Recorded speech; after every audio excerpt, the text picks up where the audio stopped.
Ponencia de control político legislativo en el Ecuador, una especialización necesaria de acuerdo al origen y naturaleza a la que se aplica.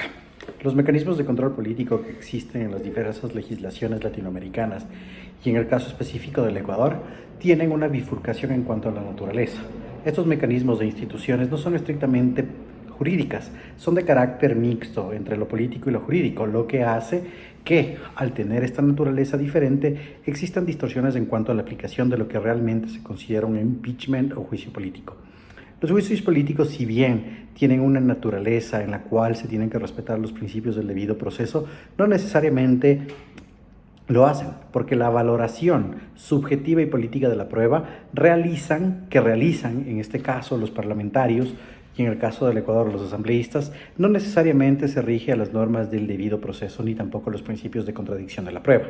Para que un juicio político sea iniciado dentro del Ecuador, se tienen que verificar ciertas condiciones constitucionales y que además determina la ley orgánica de la función legislativa, principalmente el incumplimiento de las funciones y atribuciones para las cuales las autoridades han sido designadas. En este sentido existe la primera bifurcación.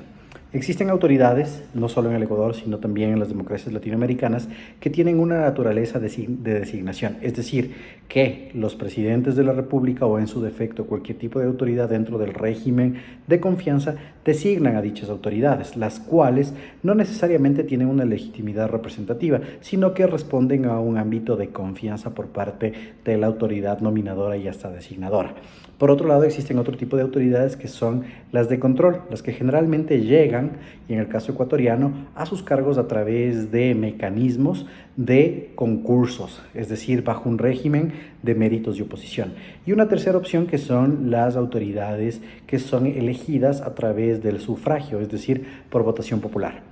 Cuando este tipo de autoridades tienen naturaleza diferente, como se ha especificado, los juicios políticos no necesariamente tienen una intervención de manera igualitaria. Lamentablemente, la institución del juicio político en el Ecuador tiene una aplicación en este sentido, es decir, se aplica bajo las mismas normas, bajo las mismas circunstancias a los tres tipos de autoridades. Estas son las de carácter de designación, las de carácter de elección y finalmente las que tienen a favor un proceso de méritos y oposición.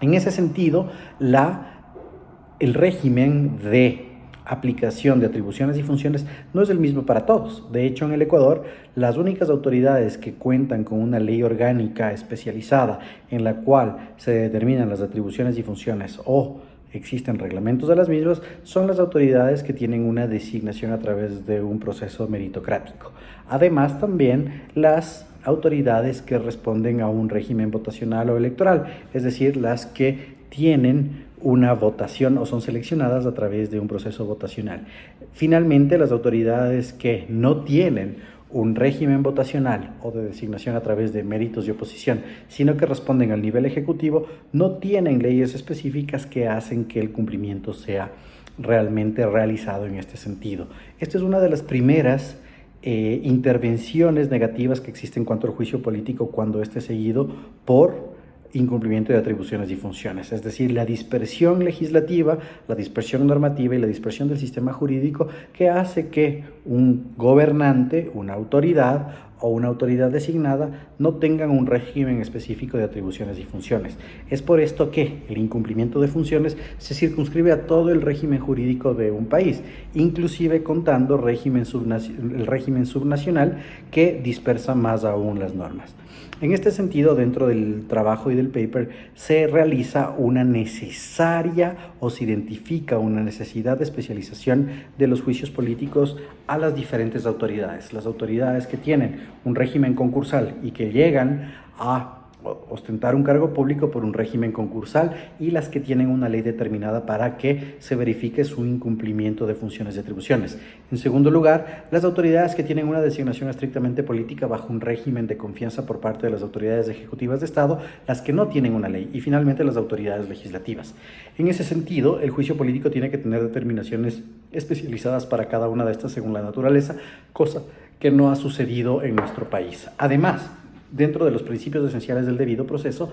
dentro de los juicios políticos no existe una valoración probatoria adecuada, ni la prueba a través de la cual se intenta determinar el incumplimiento de funciones y atribuciones responde a los principios procesales, ni tampoco existe una comparación o una norma de subsunción normativa a través de la cual ante el incumplimiento existe una norma y una verificación subsumida para que se pueda en este sentido realizar la comprobación del incumplimiento.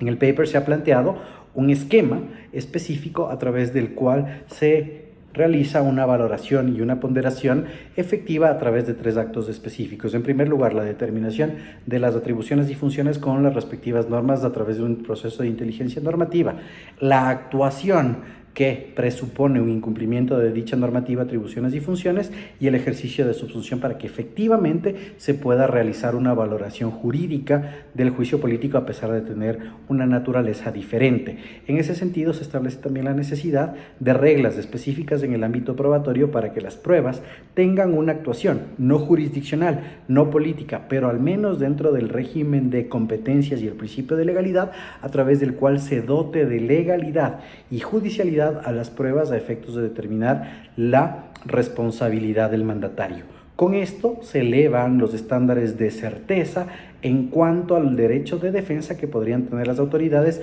y no se deja dentro del espectro decisional de carácter político, sino de una motivación dentro de un ejercicio de razonamiento jurídico. Con esto se elimina la discrecionalidad que pueden tener este tipo de procesos.